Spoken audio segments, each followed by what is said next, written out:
Congress grass दिसलं, त्याला मराठीमध्ये गाजर गवत म्हणतात. याच्या पाठीमागं एक खूप रंजक कथा आहे. जेव्हा 1972चा दुष्काळ पडला होता, त्या दुष्काळामध्ये इंदिरा गांधी सरकारने जे इम्पोर्ट केलं त्या गावामध्ये हे काँग्रेसचे सीड जे आलेले, तर हे सीड काश्मीर ते कन्याकुमारीपर्यंत तुम्हाला कुठेही बघा काँग्रेस सीड तुम्हाला दिसल. तर ह्याच्यामध्ये एक पॉयझन आहे, त्या पॉयझनचं नाव आहे पार्थेनियम. जर माणसाच्या कॉन्टॅक्टमध्ये जर हे आलं तर चुनचुन होते, खाज येते किंवा माणूस दगावण्याची शक्यता असते. ह्या वीडमुळं खूप सारे शेतकरी त्रस्त आहेत.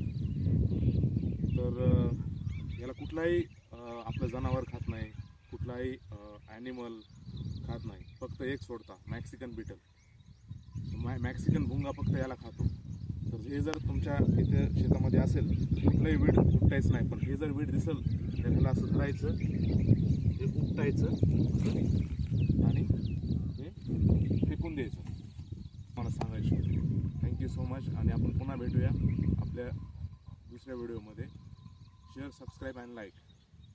Thank you so much.